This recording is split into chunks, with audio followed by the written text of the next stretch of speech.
If you want to pump your body and expand your mind, there's only one place to go. Mind Pump. Mind Pump with your hosts, Sal DiStefano, Adam Schafer, and Justin Andrews.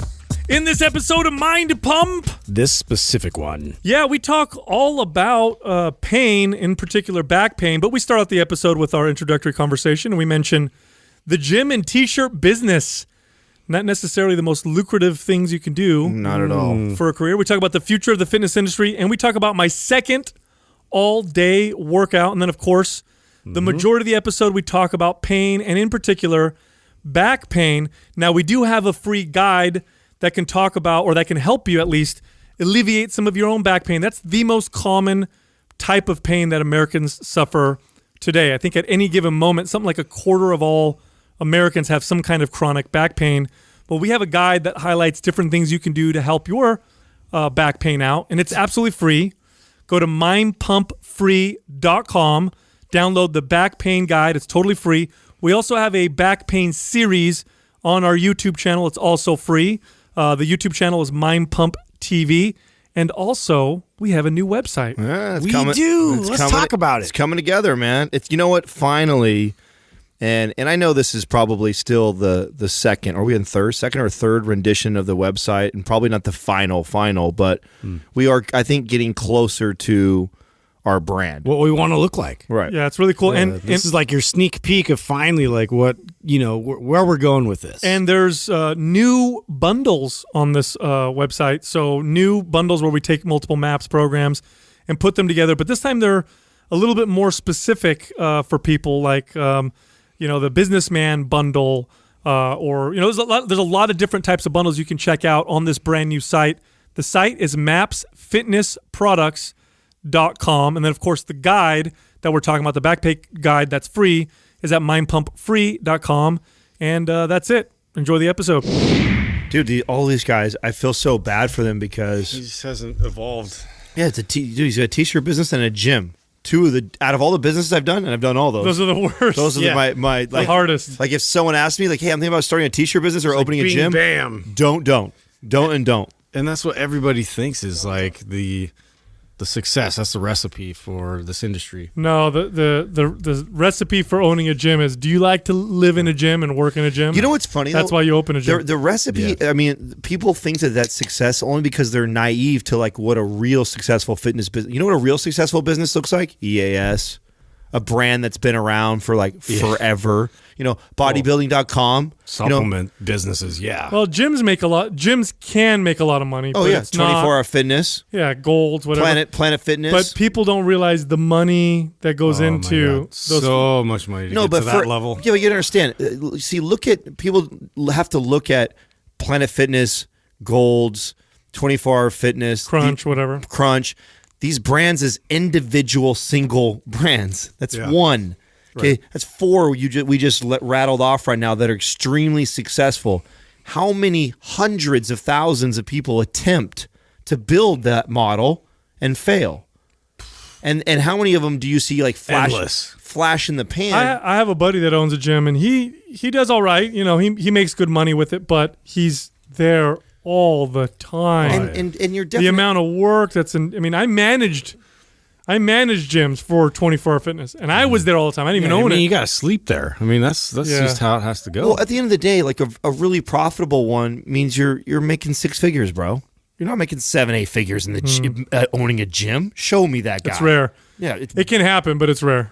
It's definitely rare. It's beyond rare. I don't know one. Yeah. Well, I mean, you're right. I knew individual 24-hour fitnesses that made a lot of money, but that's because they were part of a part of a company that's pumping $25 million a year in advertising. They take out a bunch of investors too to get them to. Of course. Like most gyms don't even make it to that point where they can even propose that. And then let's talk about the t-shirt thing. T-shirt business? Yeah, the t-shirt business. It's like we all look at like these brands that we like, Brixton, like Justin's wearing right now, like super cool brand and stuff like.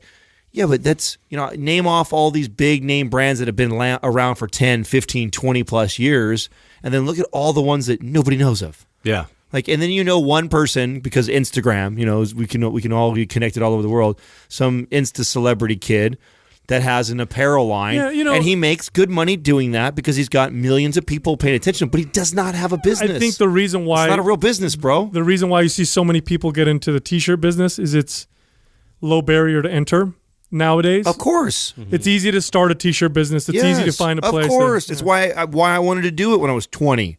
And then I wanted to do it again when I was 24. Well, look at You all know? businesses. Then I wanted nothing to do with it by the time I was 28. Look at all businesses that an entrepreneur can, or segments of the market that an entrepreneur can jump into.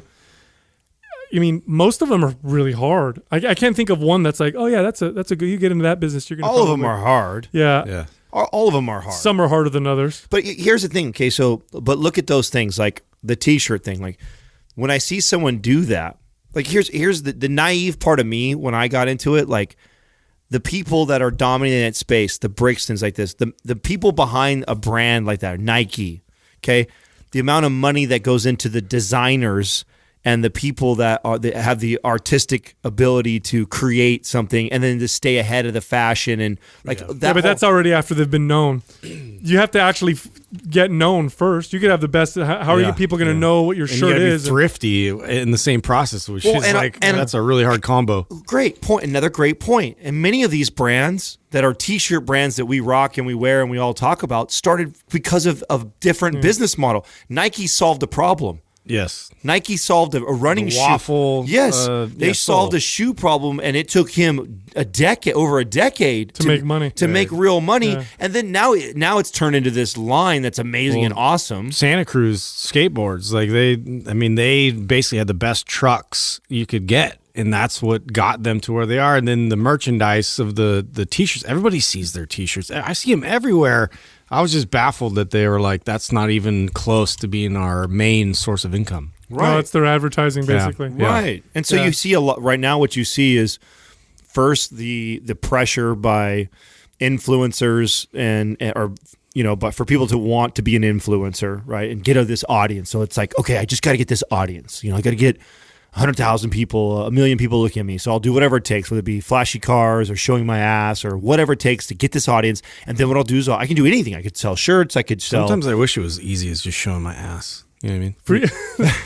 You probably hold on. Imagine. Yeah. I've seen your ass. Yeah, we haven't You will tried- get a No. lot of followers. We haven't tried this. You will get a lot of followers, but they're going to be worthless. Backfire. Yeah, that's your hashtag. Yeah. With the butt picture. Yeah, backfire. I should have like backfire like shorts. That's your stripper name? Yeah, just have like holes and All right, everybody. smoke. Welcome to the stage. Backfire. Backfire. Well, I mean, I get He's this, big. I He's get round. I get this sexy posing thing. If you're gonna if your end goal is to sell an all nude paid subscription website, like that makes sense to me. Like it makes sense to have your teasing Instagram Sure. and you get 1 million people following, and then it's like, oh, by the way, That's a $9.99. very smart strategy. Yeah, to me that makes sense. Other than that, yeah. it doesn't. It's not. Well, worth, yeah, it's or if you worthless. sell calendars or pictures or models like that, like I could see that. That's but- the thing, man. People get really screwed up with social media. Is they think the more followers they have, the better. Not really. Not necessarily. It's the more Not if you're trying to followers- run Just get the casual looky. Not if you're trying to build a business. If you're That's trying to what I'm build saying. if you're trying to build a business, I mean, let's think of it this way. So Instagram is like another marketing or advertising tool. Nobody starts there first building a real substantial business. If you're going to build a real substantial business, the first, it's not like we all got together and go like, "Hey guys, I have this idea on how to sell something." Let's talk all about the selling part before you even had an idea of what the fuck you're going to sell. well, think about that. It's a backwards way of thinking. It It's is. There's a supplement company that did that though. Oh yeah. Shreds did that. Yeah. Shreds did that. That's what they maximized. They maximized how to sell Right. their product through social media. Yeah. But then again, Yeah, and their product was an afterthought. Yeah, You yeah. see how that worked out for And them. there's always exceptions to the rule. Like they proved a model that you can do that. So it's and now But they were the first early adopters to like Instagram and getting all those different accounts, and so timing is a lot. timing. Oh, Yeah. timing's everything in business. You know that, right? Yeah. Everything in business. And so if Shreds hit the market right now, they wouldn't try to do that? Wouldn't work. Wouldn't No, work. It's no. people are too savvy to it already. Now people are smart to it, and so all these other people that are just now getting caught up and they're trying to push all these. It's just, I mean, it's this timeless like sort of hustle of like snake oil, Yeah. right? It's always the same pattern. Like you get there and you get like exposure to people who are like you're like, oh wow, yeah, there's something here, and then the bullshit comes out. Well, I get these in my DMs all the time, like somebody who wants me to pay them to help me optimize my Instagram, and when I turn them down, they come back like, don't you know how much lead this and that? And they start telling me all the stats on how. I'm like, listen, like I want to learn how to grow my audience by myself, because I want to be able to use it as a litmus test. I want to post something and put something out there, or say something or do something, and then I want to see the response that I get, and then I also want to be able to see how much that aligns with my values, my business, and what I'm trying to do. And I'll just keep reformulating that until I'm providing value for people's lives. That's why they tune in and they come in. And that's really what we did here was, we knew we had a lot to offer. And it was like, okay, so let's just put it out there.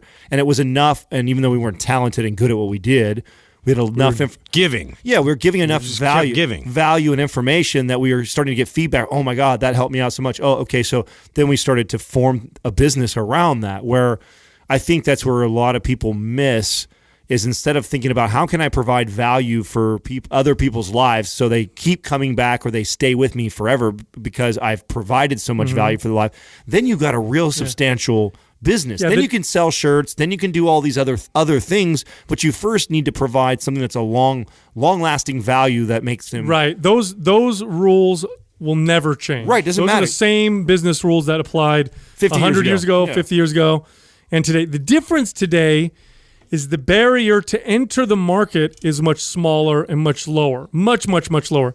But that's it. So back then, 50 years ago, you could have a really great product, a really great idea, lots of value, but then the barrier to present that product to the market was an expensive TV commercial, or you had to open up a storefront business, brick and mortar, which costs a lot of money, or, whatever. It was just a high barrier. Today, that barrier is much lower, but you still need to have good value and a good product. It doesn't, just because the barrier is low, just because anybody can start a podcast, or anybody could start an Instagram, or anybody could do a social media page, or almost anybody now can start a t-shirt line. 50 years ago, it was hard to start a t-shirt line. Today, there's websites. I could design a t-shirt right now and get it delivered to my door, next week. Right. Just because of that, more people are like, oh, cool, it's going to work for me. Well, not really. You still need to have, and I like the fact that the barriers are low. I like the fact that now we see more and more opportunities for people, but you still have to be, you still got to have the stuff still. Otherwise, it ain't going to happen. Brother. The sauce. Man. It's the sauce. You gotta have the sauce. Yeah. You gotta have everybody running around with the juice, dude. Yeah, you like the sauce, huh? The sauce is good. Everybody running around with the juice thinking they got it. No, son, you ain't got it. It's the fucking sauce, man. It sounds like a book. You got to have the recipe. Adam Schaefer, the sauce. How to get the sauce. That's good. That's good stuff. The brick and mortar business for me, I look at that because I owned a brick and mortar business, and I look at that and I'm like, wow, I don't think I'd ever do that again. It costs so much. If you were to open a small store, just a small store in mainstream America, it's going to cost you between, depending on what you're selling, $20,000 to $150,000 probably on average. Yeah. You average probably around $50,000, $60,000 just to open your. That's pretty minimum too. That's minimum. I mean, we're not around here, but in other places in the country. And you're talking a very small square footage of what you're small. Yeah, you're talking like maybe a couple thousand square feet. So $50,000, $60,000, $100,000. You have a brick and mortar business, and you're limited to the people that live within a 5-mile radius or whatever to sell your product. And then if you have a product you have to keep on the shelf, now the cost of inventory, employees, you got to be there all the time. Wow, that is a tough business. Yeah. I know. I feel for people that are still in that situation, like a retail, like mom and pop kind of a storefront, because it's just a changing environment with Amazon and with all these big players. Like you just see a real big struggle for the whole retail industry. It's everything's changing, and this is a good thing. And I've gotten conversations with people where they're like, "Oh my God, the poor business person over here, the poor area of the market where these people are being unemployed." This is how humans increase efficiency. This is why things are so much easier today than they were 100 years ago, because we make things easier, we make things more efficient, which saves resources and allocates them better. Yeah. Life gets better for everyone, but along the way, things have to change. Yeah. Shoe cobblers don't really exist anymore. Is that a good thing?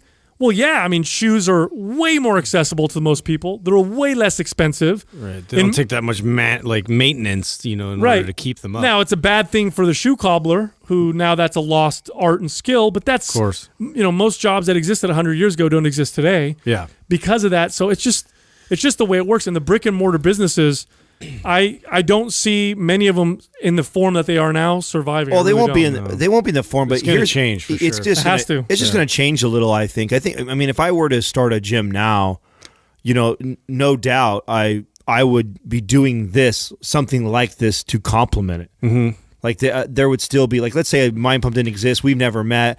I, for some reason, think that I'm going to open a gym, and I think that's a good idea. And knowing where we're at in the times that we are with social media, with podcasting, with YouTube, with all these tools and resources, I for sure, even though the gym and the brick and mortar and the traffic through the gym is my priority, I would actually be putting a lot of energy and focus. And who gets into this is Gary Vee talks a lot about this right now. Like I was just watching one of his talks where he was kind of yelling at the audience that, like, what are you doing right now if you're not on one of those major platforms? If you're not on a YouTube, if you're not on a podcast, if you're not on Instagram, you're not on Facebook, what the fuck are you doing? Because that's you're establishing real estate right now, and you should be. And if you're in business, if you're an entrepreneur, it's like not having a sign on the front of your store. Or like not having a business card. Yeah, it's the same thing now. No, it is. It absolutely is that, and it's something that just if you started this, how many people started a business and years and years and years and years went by, and it finally you're making really good money. Like that happens more often than not, and so the last thing you want. I mean, I remember us talking about the YouTube. Like we just now rolled over 100,000 subscribers. Well, we got a late start. We were a year in before we turned that on. Now, mind you, there was a lot of reason behind that. We were still doing other jobs while we were doing this, and so we kind of had to work around everyone's schedules, and we had to piece that together. But I mean, I just think about like this next year, I believe that we'll scale to 1 million, and because it's a snowball effect. Like, and the Casey, bigger you get, the faster you grow. Right. Casey Neistat just rolled over 10 million, and he did a cool little clip on this, and I think this is true for us, at least building our YouTube channel is. It was true for the podcast even. Right. Yeah. Like 100,000 subscribers was really, or he goes into his 10 million, right? He says 10 million subscribers wasn't that hard, he says. It says not as hard as it was to get to 1 million. To get to 1 million. And he goes, but 1 million was really, really hard, but it wasn't as hard as it was for me to get to 100,000. And he goes, but it was even harder to get to 10,000. He goes, 10,000 is really like that was the hardest it ever was for him to get to that point. So we spent the first year really kind of catching that momentum to get to like 10,000 because it has snowballed since then. I remember us adding 10 to 15 to 30 subscribers every single day and like being excited about that, and then actually putting it into a calculator and going like, oh, fuck. If we do this pace, if we kept going at that pace, oh my god, right? And I was happy. I was happy now. because I knew we were adding enough value that people were finding us and they were subscribing to the channel. Therefore, I knew we were on the right path. But it was encouraging because anybody who's turned on a YouTube and started doing it, like nothing's worse than not seeing subscribers every single day. So then just the fact that we were seeing 15 to 20 a day, but then when you punch it into a calculator and I go, Jesus, how many decades is it going to take before we ever even get even really truly noticed or on the map? And so, it takes a long time to plug away at that. And if you're in business right now, you don't want to wait because there's going to be a growth period. There's going to be a trial and error figuring out, well, what complements your business? What type of content should you be putting out? I think on these people platforms? too need to realize that they're going to have to plug at it for at least a year before they see any kind of traction. It takes at least a year or longer for you to start seeing things happen. Well, I mean, with all of our resources, the fact that we had a podcast that was already popular at the time, it still took us a while before we saw anything really start to happen. Oh, yeah. So you have the average person getting started. It's like, well, I think people, they believe in that viral effect. That's super rare. It takes a long time to get that shit. It's not real. It's not. No. I mean, if you read the book Hitmakers, it debunks that. It doesn't go viral. It's that you did something that somebody with 1 million followers shared, and then another person with 1 million followers shared that, and that's what we constitute as viral. But really, it's because it was something funny enough or smart enough or helpful enough of value. Well, even then, that video is not going to carry you very far. Great point. So you have that viral video and you got what you wanted, but then like people go through all the rest of your other videos that aren't even close to being, to the quality or whatever the attraction was that brought it to the forefront, and they look at it and they're like, and then they don't subscribe and they move along. And then also value wise, like did that video provide enough value to where people now will want to buy something from you? That's a big one. I also think a lot of people rely on the fact that they think, oh, if I get a lot of subscribers and views, I'm going to make all this money off of YouTube advertising. You don't make shit off YouTube advertising until you're massive. Yeah. You have to be really, really big before you start to make some money off of YouTube. And it's not even that much then. And people are following you around for years. Yeah. It's not even much then. Well, I explained that on an interview that I just recently did, that I think that there's this big misconception of, once you get to this many, it's like our YouTube business we've always known the importance of it to complement the rest of the business, and we've invested in it. But when you look at it, it's losing. It's losing every month. It costs us more money. It costs more money when you talk about videographers, editors, the time for it to be shot, the hourly you got to pay someone to shoot all that and handle all that, the time that it takes us to create the content for it and do all that. Like, I mean, when you factor all that in, and then what's YouTube making the company right now? $2,500 a month. Like, Are you fucking kidding me? Like, it costs more money to make all that happen. So I love it when you share our personal numbers on the podcast. You know why I do that too? It's like I used to fucking hate. Adam keeps it real. Yeah, no, it is that, because I appreciate what I don't like, what drives me crazy, and in my life I've experienced. Well, it's good because there's a lot of bullshitters. Yes, out there. I've experienced. I appreciate. I've experienced this so much in my life where I'm genuinely trying to figure out something about business, and I'm asking people who I think are the people I should be asking because they look like they're successful, and they fluff me fucking numbers. And then when I get in there and I start doing the work, I'm like, God damn, that guy was doing that off of this. This just It's not working out the way. Right. Yeah. And then I find out later on, just like he's bullshitting, and it reminds me of sales when we were in sales. Well, this is what guys would do all the time. Like, you ask them, like, yo, how you doing? Like, how much you making? Everything like that. Oh, bro, and what they do is they pick the best month they had in their life. That's their average. And then they multiply it by 12. You know what I'm saying? And so it's not really a full lie. It's like a half lie, right? That month they forgot to pay you the month before, so you got 2 paychecks. Dude. So people That's just across the board ego. Yeah, somebody got their golf game. They're gonna how much give can you that bench? The best ever. Yeah, so you talk to these guys and about how successful their business is, and it's like you can't measure it by the dude who's driving around in the Mercedes or has the nice car, but just because that he wastes all his money he makes every month on a payment on a big car like that doesn't mean he's really, really successful at what he's doing, or he has a business model that's fucking crushing it. So that the reason why I share is, by all means, not a bragging. Like, you don't hear me on here talking about big numbers that we've done or whatever records we've broken. Month over month, this business is scaling and growing. But I don't sit here and say it like that. I say it more like, hey, listen, don't be fooled. Like, there's been a lot of money spent, a lot of time invested, a lot of work put into growing it to where it's at. Yeah, high five, we hit 100,000 subscribers. But if we still losing money. Yeah, but it's negative fucking $50,000 for the year. So, I think that keeping it real with people, and you don't see us quitting. You don't see any of us going like, oh, fuck it, hang it up, you guys. Let's put that $50,000 in all of our pockets and just stop doing YouTube. We see the long-term value. We see the value we're adding to our audience, and we're learning. Like, there's been a major learning curve in this whole process of, what is it that we can provide to this audience that keeps them coming back, keeps them subscribing or sharing it with others. And I don't know, I think that there's we're surrounded by a lot of fluff out there, especially in fitness. Big time. Oh my goodness, if I see one more person selling a bullshit supplement in front of their rented out car, or another person talking about their fucking mastermind that's going to teach you how to make money off of your social media, I swear to God, I'm gonna throw up. I feel like there's going to be a little bit of a collapse that's going to happen in that little social media fitness world. Well, we called it way back when we talked about all the free content we're getting. When the collapse is going to be when a business like ours can afford to just give all that information for free. Yeah, and that's exactly what we're going to do. That's what we're going to do too. Yeah, so make your money while you can. Yeah. Okay. What was it when I said that like the first year about something? I don't remember. We got on a rant. I don't remember what it was. If it was YouTube or I don't remember what we were talking about. But I remember saying that we were coming for all of them, and that was Yeah. before Shreds went under or any of those people like that. I don't know. I just remember Tom Billy saying, whatever can be free will be free at some point. And I think that we all have that mentality where it's like all these gatekeepers that like they're withholding this like secret success formula.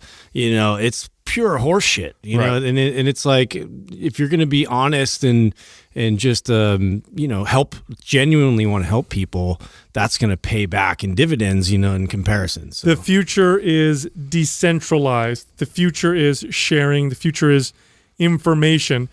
However easy it is to access information now, however low cost it is now, you could multiply that by a factor of I don't know how much, 1 million in the future. It's going to literally be that insane. And it's going to cause the biggest shift in God. It's going to be the biggest societal shift I think modern societies could even imagine. I mean, when patents are going to be obsolete, when I'll be able to download the blueprints to print myself something, when I can, rather than having to buy things, we have this sharing app that allows us all to utilize things. Mm-hmm. It's going to be interesting. It's going to be very, very interesting.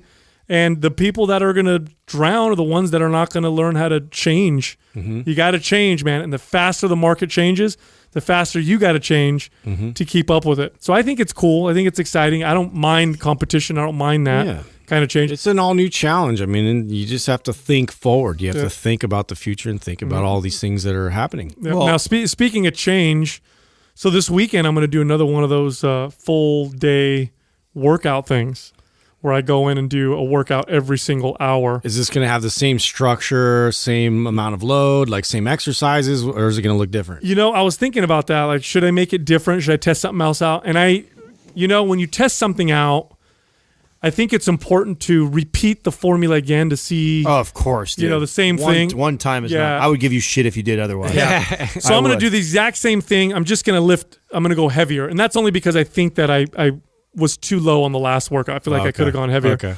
So I'm going to add about 20 pounds, 15 to 20 pounds to every lift, see how it goes. But same exact thing, 8 a.m. workout, an hour and a half later, or 2 hours later. Except for the hike. Didn't you hike in between? Not going to hike. Yeah. Not going to hike this time. I'm going to stay inside. I'm going to be riding at the same time. So in between the workouts, I'm going to be writing more guides and stuff like that for us. And stretching and mobility, but no hiking in between.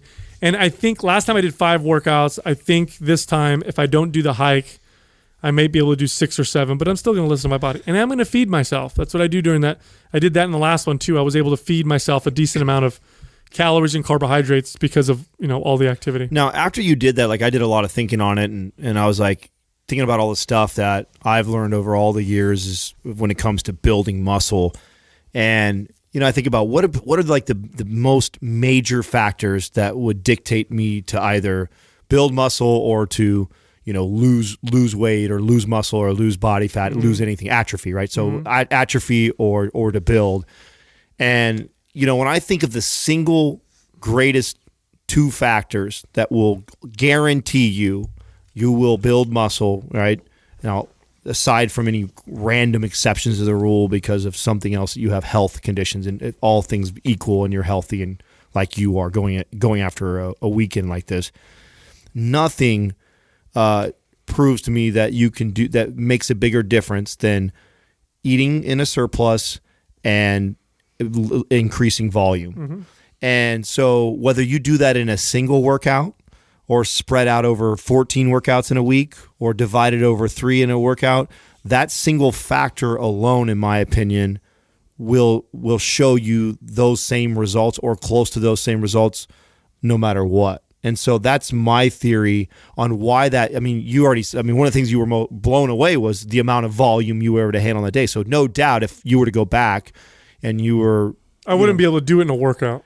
You're right. That's the benefit of it. The benefit of it, I was able to throw so much volume at my body. What I'm saying, though, is if you took that same amount of volume, total volume you did in that single day, and you just tacked it on top of all of your workouts that you were doing throughout the week, I would argue that some of the same effects and benefits that you're noticing in your body would be pretty close to the same, if not the same. I don't know. I don't think they'd be the same because it's so different. I don't think they'd be the same. So it's like saying, because look, I'll give you an example.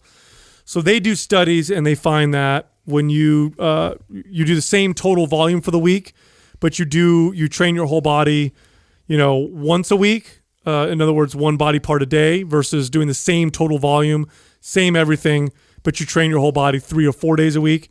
Studies consistently will show that you build more muscle, more strength with more frequency, even though the volume is exactly the same for the whole week. Now, what I'm doing in one day is very, very different, but that illustrates that there's other factors that are involved that we're not super privy on. We don't really understand quite how they work. Here's the weird thing about it. This is what really tripped me out. And I thought this would happen, and it actually did, and it was really weird.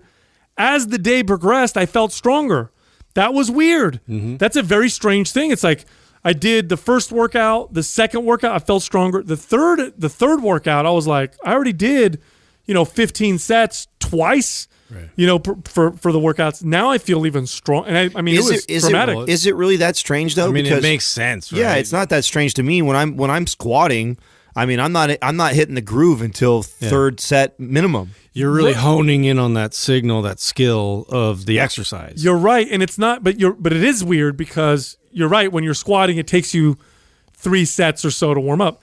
This is 10 sets later. Yeah. And that's what's, and obviously, so you thought you'd be fatigued on something. Yeah, because I'm resting in between. Yeah. In between, I'm not sitting there like activating and priming. I was literally sitting down and writing. Yeah. I went right under the bar.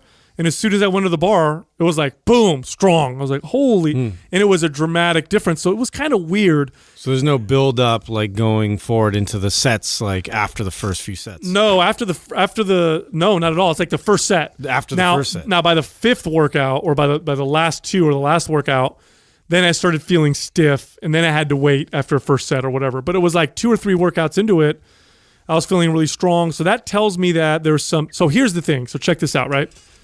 When they did studies on rats where they had them be active and everything, but what they did is they prevented their hind legs from moving. So no hind leg movement, but they had them move their front legs and do a bunch of other stuff. And then they went in and they measured parts of the brain, and they found that neural connections were pared down dramatically from this. And that sounds obvious, right? Every time you move and do something, your brain increases neural connections. Yeah, and this then every is no time different than if we were to have an injury and you're in a cast for 6 months, you're going to see the same thing too. Yeah, absolutely. So it gets really, it's pretty interesting. Now, the thing that I'm thinking that's happening, part of this is I'm creating these neural pathways, and because I'm doing the same exact exercise throughout the entire day, they're solidifying, and things are firing stronger and more effectively. And then fatigue eventually sets in later, and then I start to, it becomes more difficult. The other thing that's interesting to me is I did a lot of work and volume in one day, and I wasn't really that sore the next day. My upper body wasn't sore at all. Now, had I done all that volume in a single workout, I would have been toast. Oh, yeah. Fried. I would have been toast.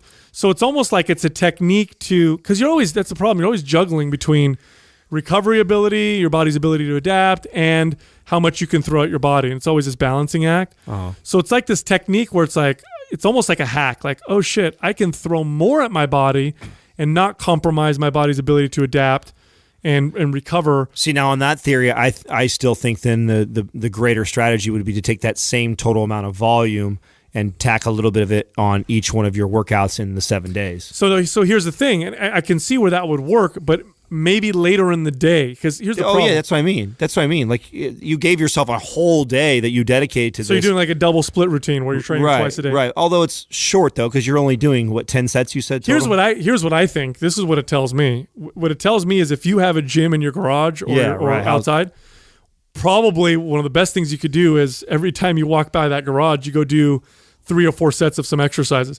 I got the idea from years ago. I had a trainer that worked for me, and he was telling me how he wanted to bench 405. It was like this big goal of his. And I remember one day I was doing a production meeting for the trainers, and after they were done, he hung out afterwards, and we were talking about his goal to hit 405, and he was stuck at like 375, right? Strong dude, all natural too. And he tells me, he goes, you know what I'm gonna do? I'm just gonna, every time I walk by the bench press, I'm gonna do like a few reps with 315. So remember, this guy's max is 375, so we do like 1 or 2 with 315. He's like, I'm just gonna walk by and do it. And that's what he did. And he worked, he'd work between 6 to 8 hours Dude, every day. I did the same thing with pull-ups, and it blew my mind. And he did that every day. I did that He with hit squats. Dude, he hit 405 in like a matter of couple weeks. Yeah.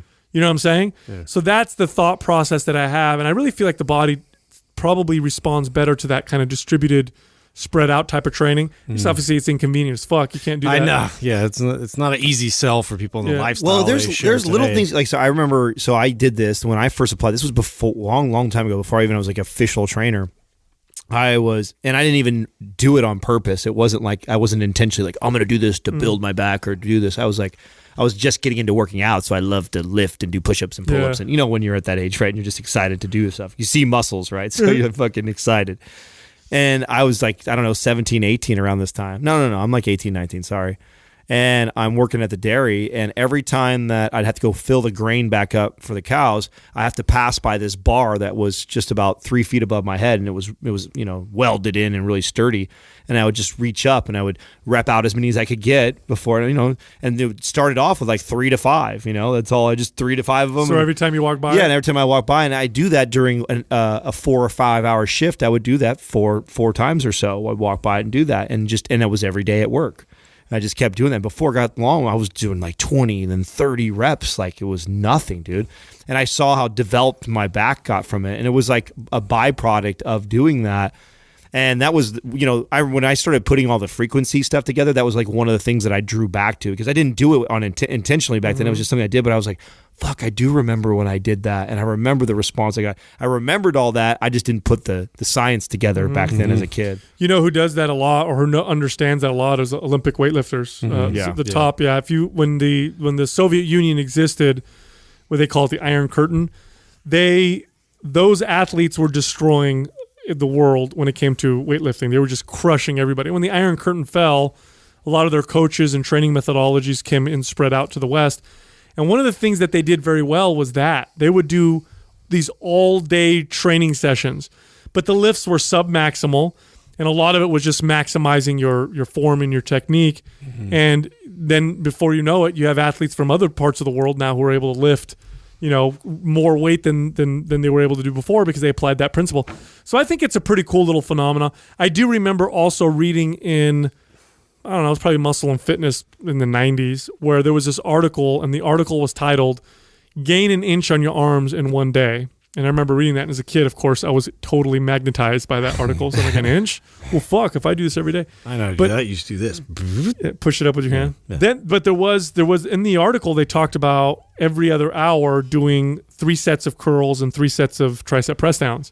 Every other hour? Yeah, like every other hour. Like, it's going to take you all day to do this, but you're going to gain an inch on your arms.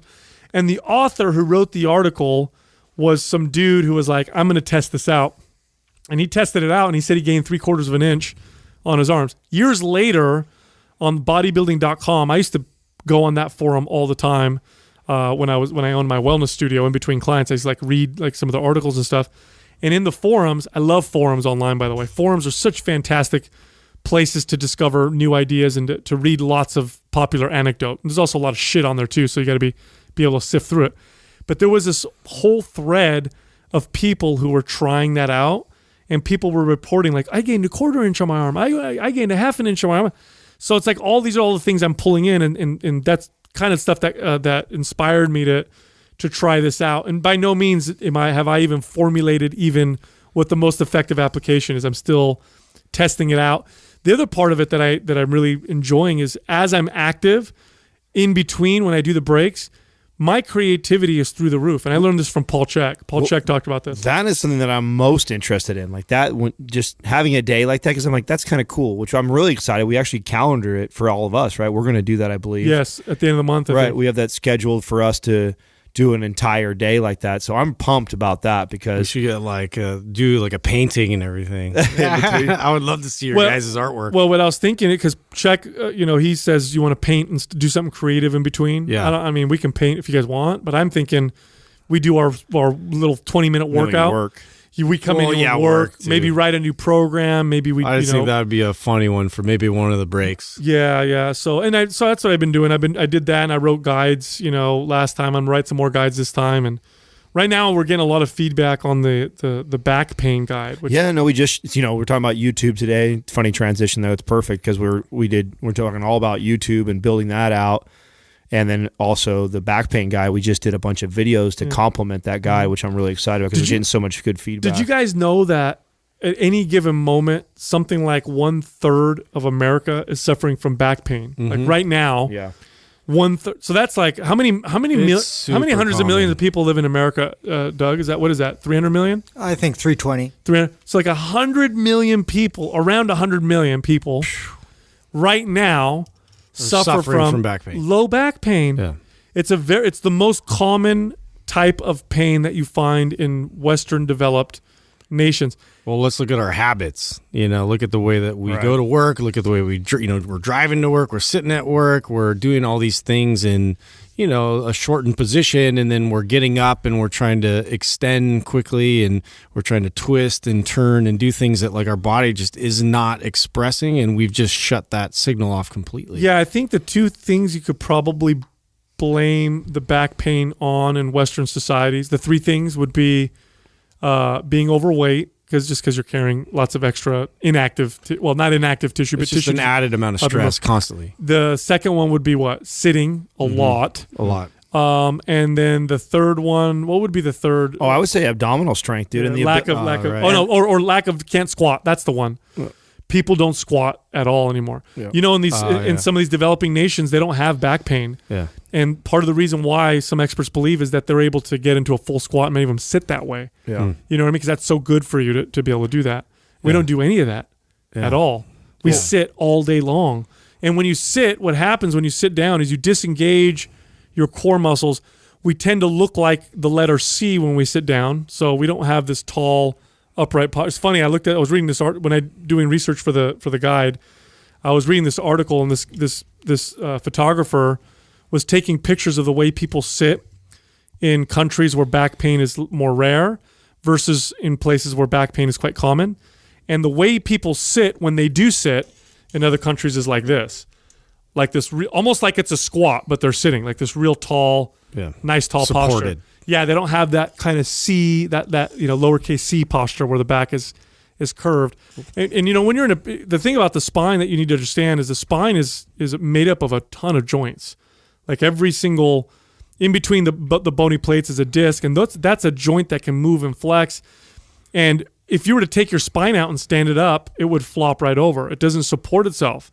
It's not a rigid structure. What supports it are all the muscles, the core musculature, everything that surrounds it, and all the muscles that attach to it. Yeah. And if some of those muscles are tight, other ones are weak, you're gonna be reaching those end ranges of motion of your spine, and what's gonna support you is not muscle. Right. It's gonna be the spine itself. Well, yeah, and you see that too, even compensating, because like a lot of people at least are aware that if I'm protracting my shoulders a lot and I'm in this slunched over position quite a bit, like I'm going to readjust that, and so like they compensate by retracting their shoulders back, but now I'm putting all the stress on my lower back because I haven't really built up that core strength and that way to activate my core to get me in proper neutral spinal alignment. Well, that's part of my biggest weakness. This is one of the videos that we shot in the series was the Zone 1 test. And the Zone 1 test for me, why that one is such a big test for us to do is because I lack that rib flare. Yeah, my ribs flare out, and I have that anterior pelvic tilt, and I have a hard time taking my pelvic and rotating it forward, and I just lack the ab strength and core strength. Just the connection. Yes, to rotate it forward, and then so what happens is it just defaults back to that, and I can do everything looking like I'm normal and fine, good this, good that, all the exercises, but I'm still in that position unless I actively engage the core and then tighten that up. And then that was what was my biggest limiting factor when I was squatting, was that was so excessive and bad. So you'll always catch me, when I'm working out inside of here, between sets, I'm going against that wall and I'm doing that Zone 1 test and working on that. And that's why we shot that today for the back pain video. Cause I remember when I was explaining to Taylor, cause he's like, wait, I thought we were going to do like this back pain series for the guide and you're doing the Zone 1 test in Prime. I don't understand. I said, well, man, this is important for me. I know that for sure, and I know I can't be alone. I know lower cross syndrome, which is the anterior pelvic tilt, right? That's one of the most common syndromes found in people also. So I know I'm not alone in this problem. And most commonly, at least for all the people that I train, they just lack that control down there. You end up getting your psoas gets so tight that it pulls the hips back in that position. The abdominals are elongated and stretched out. They're weak. You're poorly connected to them.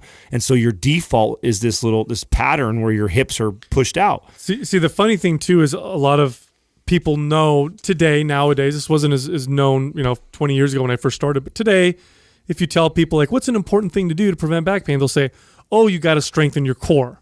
You got to strengthen your core muscles. Okay, that's great. Yeah. Now go to the gym and do core muscles. Doing it right. Yeah, because what people end up, first off, they don't know how to stabilize their core in a position that's going to benefit them. Number two, they do ab exercises and they turn into hip flexor exercises. Which only reinforces the problem. It typically makes it worse. Right. One of the biggest, most powerful hip flexors in the body is the psoas muscle. And the psoas muscle, it attaches at the femur, the top of the big bone of your leg, your thigh. So it attaches there. And then it goes through the body and attaches at your lower back. So it's this kind of like, imagine this band from the low back to the top, goes over your pelvis and attaches to the top of your thigh. Now, when you flex that, it'll bring your leg up, okay? If you flex both of them, it folds your body in half at your hips. And this is what a lot of people's ab exercises look like. It looks like there's tall posture, flexing at the hips, and they end up working their hip flexors like crazy. Now, when I tell people that, a lot of them will say, oh, but I feel my abs working. Well, you do because they're stabilizing. It's like an isometric contraction. But you're not able to strengthen them through any range of motion. And really what you're doing is you're making your tight hip flexors that are probably inflamed and probably part of what's causing your low back pain, you're making them tighter and more inflamed because you're working them like crazy and not strengthening the other muscles, and you're becoming more hip flexor dominant. And that's what causes a lot of the problems. I used to love... one of my specialties as a trainer, or the one thing that I used to focus a lot on was, helping people correct imbalances and alleviate pain. And I could say right now 100%, majority of the people that come to me with pain, not all of them, but a majority of the people that come with me with pain, I could show them relief, not curing them, but I could show them a significant amount of relief in the first session. The first session, I could show them right away from comparing the beginning of the session to the end of the session. Oh my God, I feel already like 30% less pain. And I used to do that. That was one of my favorite tools to sell personal training. Is they'd come to me, I'd find out, oh, your back hurts, your lower back hurts. What makes it hurt? They would show me the movements. I'd say, can you bend over? They try and bend. Oh, now that hurts. Can you twist? No, that hurts. Okay, great. Then I do my 45-minute correctional exercise stuff where I'm getting some muscles to fire, other ones to relax. Then I say, can you please do those movements again for me? Let me know how you feel. And they'd be like, oh my God, my pain is so much better. Boom, they'd hire me every time because I blew their mind. The thing that I think a lot of people need to understand is the majority of back pain that people have the pain is not because you're injured. Yeah, and you don't have a bad back. Yeah, You've been sending the wrong signal for so long. Like this muscle, I guess I used to understand it as overactive, right? So there was a certain pattern that was just way too loud, way too frequent that you were using that. You're not distributing that signal to where it needs to go and really to recruit properly how, like the muscles are to support your back. And so just like creating this loud, wrong signal is something that's like a default. It's a go-to constantly. And so this is aggravating the issue even further. It is. Now, another big one that I learned from I had a wellness practitioner expert in my facility, and I learned quite a bit from her. I've mentioned her before. One thing that she taught me that blew me away and completely, it took my expertise to a whole new level when I would work with people with back pain was the following understanding. If you have gut inflammation, it's going to be very difficult to activate the muscles of your core effectively. And as a result, you will create poor recruitment patterns that come from, the root comes from the fact that you have gut inflammation. So when she first told me that, I'm like, you're crazy. What are you talking about? What does that have to do with anything? She said, no, let me explain. First and foremost, the muscles that surround your core, including the hip flexors, first of all, are all over your gut. Your gut is right around them. And inflammation tends to spread. The immune system, if you have an immune reaction, tends to spread. So there's that. But there's another effect that happens as well. Many times when we have gut issues, one of the things that we feel or we suffer from is this distension of the belly. Our stomach feels bloated and whatever. So that affects your posture right away. Well, it's hard when muscle fibers are stretched in that type of a position. It's more difficult to fire and activate them. So when you have a gut that's, if you think about the last time you ate something that made your stomach bloated, now imagine trying to do crunches and planks to activate those muscles. Right. That's going to be difficult. Right. And so people are walking around with this low level of inflammation in their gut or in the rest of their body, and they're trying to figure out why their back hurts. One, there's that side effect of systemic inflammation that comes from poor gut health, which if you have if your immune system is stimulated in that way and you have elevated levels of, inflammatory markers, everything's going to hurt a little bit more. It's no different than when you have a fever and you feel achy in areas that you normally don't feel achy in. Well, that's because you have inflammatory markers are up, right? So there's that. But then there's also the problem that is I can't activate the muscles in the best way possible. So I go to these default patterns, which then encourage this type of pain. And so it's funny because once I learned that, and I would have clients who had this kind of incessant, chronic back pain that was always difficult to work with, and we'd get some of it to go away, but it was always an issue. The next thing I would do with them is I would look at their diet.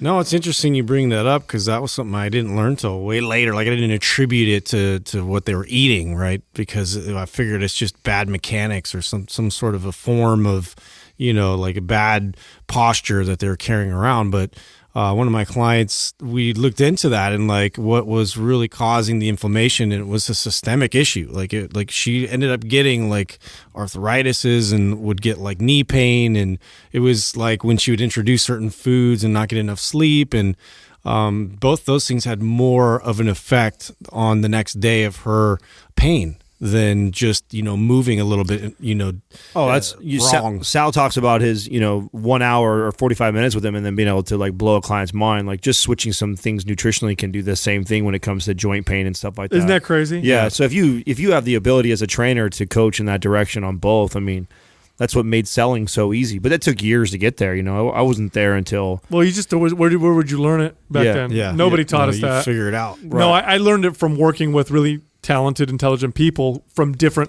sides of fitness that I would have never worked with had I not opened expanded my horizon, and just paying attention to how they would teach things. And rather than laughing, because my tendency was to shrug it off, like, what are you talking about? Like, wait, you ate bread? Roll. Yeah, you ate bread, so now your back hurts. That's stupid. But I was. It does sound stupid. It sounds stupid. It does, right? Bro. You just want to punch yourself in the face. Bro, like 10 really? 10 years ago, if a trainer came up to you 10 years ago and said to you, oh, if you tell your clients to like not eat foods that they're intolerant to, they won't have any more back pain. Yeah. You'd be like, get the fuck out of my face with that stupid. But it's absolutely true. Get out of my face. Good one, hippie. That chronic systemic. Here's the other thing too about this inflammation that we can develop throughout our bodies is systemic inflammation. First of all, the systemic inflammation makes things hurt more, but systemic inflammation makes you move differently. And then when you move differently, now you've got worse recruitment patterns, and now you're reinforcing that pain and making it even worse. That's another thing to keep in mind. I mean, my poor uncle is a great example of this. I mean, we see him every time I see him, I feel this way. I'm like, I know how fucked up his diet is, and I know how terrible his posture is. Oh, he cracks me up. Did I tell you he sent me a picture of the big ass, he was eating a sundae. And he sends me a picture of it. He's like, is this healthy, Sal? Trying to talk shit. Yeah. I'm like, come on, man. You don't even know what you're doing to yourself. I know, dude. That's why I look at him. You're gonna pay for that. He's cashed in though, dude. He's already on his ticket. He's clocked backwards. He's like, Is he? yeah, he's 10 more years. That's all I want, anyways. Holy cow. Yeah, dude. I'm like, fuck, you're crazy, dude. Thinking like that. That is hilarious. It is hilarious because I think of my uncle is so young still, man, to just kind of have that attitude. But you see him, he's just in chronic pain, and he's got these poor recruitment patterns, he's got these bad habits, and then on top of that, you eat these foods that are just inflaming you. It's like, dude, you can't win that way, bro. You're just adding logs to the fire. Oh man. The other thing too that's important when you have pain, and we're talking about back pain here, is yes, where it hurts, you should look. So my back hurts, let's look at your back, but don't stop. look at all the other things or all the other contributing factors in the body, because there's something called a kinetic chain, which is, if I put a half an inch rise in your shoe, in one of your shoes, and you walk around all day, well, first your knee will hurt, but then your hip will eventually start hurting. You keep doing that, your back, and then your neck will start hurting. Let's talk about that for a second. That's one of the other exercises that I taught in this series that you and I just did, and that was the 90-90, which was a fucking game changer. And that's a hip movement. It's not your back. Right. It's your hip. And let's talk about why that was such a game changer. And this wasn't something that I didn't connect all the dots until Brink. And it was because I had low back pain. And now I, of course, attribute it to the inability for me to rotate my pelvic into a neutral position like it should be and keep my core tight and strong there, which is definitely part of the problem. But okay, if I've always kind of had bad posture, I've always kind of been there, what has accelerated that as I've gotten older? Well, I've decided I still lift weights, I still squat, I still leg press, I still do all these movements. And when you look at my feet, my feet were pronating. And when your feet pronate, if you run up then it ends up happening is the femur slightly internally rotates. And if I'm always walking like that, and it's so hard to see, like I didn't see that, I didn't know that until he like took me barefoot and picked me apart.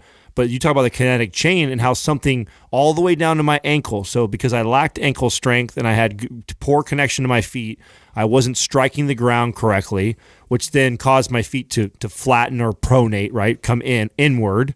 And then that started to rotate the femur internally. And then that locks me into that position. So then when I get in the 90-90, oh my God, it's burning. It's so hard. Mm-hmm. But after I spent some time getting in that position and getting comfortable in that position, then I get out of it, the relief on my back was crazy. Because what it is all these muscles in my hip are so overactive and so tight because of the bad mechanics. But then I'm feeling it in my back. So it's crazy that it's something probably stemming all the way from my foot, running all the way up into my hips. So it's like, I don't know, whenever it is, like if someone has a back injury, like it's different. Like we're not talking about somebody who had like... No. If you have you actually hurt yourself recently and you have an injury. Totally different. But 99.9% of everybody that's ever came to me because they have chronic back pain has nothing to do with their back. And you know what makes it worse is they'll go to the doctor and the doctor will do an image and be like, oh, you have a bulging disc, you have a slip disc. Here's the thing, by the way. Most bulging discs and most of these issues in the back are asymptomatic. So if you took 100 people and you image them, you'd find a lot of people with discs that didn't look perfect but don't have any pain. On the flip side, do you know how many times people go to the doctor with back pain and they x-ray and image them up, down, left, right, and they're like, we don't know what the hell's going on. We don't know why your back hurts. Right. And they'll try and... So that's another thing too. It's not a death sentence, because I've had plenty of clients who've come to me who like, hey, I have a bulging disc. I've had it for 15 years. That's why my back hurts. So then I do my assessment. I'm like, actually, your hips are immobile. You don't have good connection to your feet. You've got weak core muscles. Your hip flexor dominant. Let's see what happens if we fix all that. Right. Yeah. And it's like, I mean, more often than not, the pain is completely gone, and sometimes it's mostly gone. Right. You know what I'm saying? It makes a tremendous difference. I just did this with my dad the other day, and the hardest people, by the way. Doug told me this I don't remember what the quote was that Doug told me a long time ago, but like the hardest people to convince are the people in your tribe, or I don't know, some quote. Do you remember what it was, Doug? Hard to be a prophet in your own country, I think. There it is. So my parents obviously don't listen to anything I say when it comes to nutrition. And I think that's all of us, right? Yeah, and training and all that stuff. So I was over at my parents' house, and we're eating dinner, and my dad's getting up, and he's moving slow, and my dad, growing up and he still is extremely strong man, but he also is extremely tight. That's part of his other genetic gift, if you will. He's just a very tight person, and he's gotten really tight as he's gotten older. So he's getting up and he's moving like this, that, and I'm like, what's going on my back? He's like, my back always kills me. It's just I have arthritis up and down my back. It's always killing me. So I'm like, I said, Dad, if we stretch your hips a little bit, I bet you I can make your back pain a lot better, and it will take me maybe 3 minutes. No, you can't. Get out. You're like, listen, I know I had the x-rays. My spine is this, that, and the other. It's up and down. It's all arthritis. I said, I know I'm not going to make your arthritis go away in 3 minutes, but I bet you I'm going to make other things work better. Right. And you're going to move and you're going to take pressure off it, and it's going to feel a lot better. So what did I have him do? I had him sit down and do a hip stretch. You know what I'm talking about? The basic sitting up, cross your leg over, like basic, was it super regression from pigeon pose type of stretch. Sure enough, I put him in that position. he can't even. His knees straight up in the air. He's like this. You know what I mean? Yeah. So I'm like, okay, here's what we're going to do. Let's sit you up against the back. I'm going to help you push your knee down, stick your chest out. And he's like, oh my God, it's burning. My glute is burning. And he's telling me all these different things. I said, it's okay. Let's hold the stretch. I helped him connect to it. We did both sides. Then I said, stand up. And he stood up. And the look on his face, he's like, oh. He's like, whoa. So that's all I got to do. I just got to do that stretch all the time. I said, not so fast. I said, there's a lot more we got to progress you through. But it blew his mind that, because while I was doing it, he's like, what does this have to do with my back? Right. Yeah. I'm like, it has a lot to do with your back. This is your hips. Took him through it and it made a massive difference. I've done this with my mom as well. And it's like, that's one of the things I try to touch on in this back pain guide is these types of connections, these things that aren't so obvious that you could read and really kind of apply to yourself and see how they work. And the feedback has been phenomenal. People are like, oh, this is, and it's free, Yeah. And that's the thing. I really want us to be able to create as many of these things as possible and free. Make them free and valuable. Valuable. Not free shit. It's got to be free good stuff, right? Well, good stuff. What we're doing, and I like how we're doing it. We're we're kind of bouncing back and forth from the aesthetic stuff to the like overall health mobility type stuff. So like, you throw out the chest guide because we know there's people that want to build a chest, and we put that out there because we know there's a high want and need for these types of things. But then we also want to address the other things that we probably spent a majority of our careers in. Like, I mean, when I think of my total clients that came to me and said, Adam, I want to build a chest. Like, yeah, I had quite a few of those people that asked for that, but I had even more people that came to me that had issues with low back or shoulder or neck and had issues. They wanted to build a chest too and lose body fat, but the chronic pain, that was more important to them. And if you have these tools, these resources to help you, either if you're a trainer and listening, if you have these resources to help, you're invaluable. Yeah, invaluable. And if you're pain clients are lifetime clients. I mean, this is something that, like, if people believe that they can go to you and get relief, but like natural relief, like we're nothing chemical based. Like, these are just very basic, simple rituals and exercises and mobility stretches to apply to really relieve you from a lot of like day-to-day anguish. So now I can just, it's like, who wants to live with pain? It's a horrible place to be in. Well, I always would remind the clients, like when they would complain about this, and they're like 45, 50, and they would be like, oh, wait till you get my age. And it's like, no, I'm not going to wait till I get ahead of this now. Right. I'm not going to wait till I'm your age. It's like, what happened was you didn't wake up overnight and had back pain. Like it progressively happened over years, and it's years of bad habits and bad patterns. This is just now your body finally screaming at you. And what happens to a lot of Americans is they continue to allow it to scream at them until they are told by a doctor that, oh, you should have surgery, or we need to fuse this together, or here, take these painkillers and muscle relaxers. Yeah. That's what ends up happening. It's like, well, what if I could tell you that there's some moves that I promise you that if you just start to incorporate into your life on a regular basis, that literally will fucking change your life and hopefully save you thousands of dollars down the road of not having to do surgery or there's taking massive pills. Industries out there to try and sell you some gimmicky bullshit, something where you're hanging upside down constantly, like, whatever, dude. Like, I'm supposed to like sleep like a vampire now just because I have back pain. And, like, you just have to, like, you got to get with the right person that's got the right information, got the right steps for you to take. It's a very simple process if you do the work. And that's the thing. I think you just got to get to the point where I'm going to be intentional about, my movements, my workouts, all these things to really help, aid in this relief. Pain is a signal. The pain isn't the problem. Right. You feel like pain is the problem because that's what you feel and that's what sucks. But that's not what the issue is. That's just the signal. So blunting the signal or erasing the signal doesn't get rid of the problem. The problem is something is causing you to hurt. More often than not, it's poor recruitment patterns and some kind of systemic inflammation. And if you address those things, more often than not, you'll notice a significant alleviation of pain. What you don't want to do is take drugs just to get rid of that signal because you have done nothing to fix the pain. And by the way, you know why pain exists in the first place? Pain exists to protect your body. Because if I'm moving in a way that is detrimental to my knee and it starts hurting, what that's telling me to do is to stop moving my knee to prevent me from really messing it up really, really bad. You erase pain completely with pain. I see this happen all the time with cortisone shots. People get cortisone shots. Besides the fact that the cortisone shot itself start to deteriorate the joint, the other thing is that the person is like, oh, I feel good. I'm going to go back to doing what I was doing before. Yeah.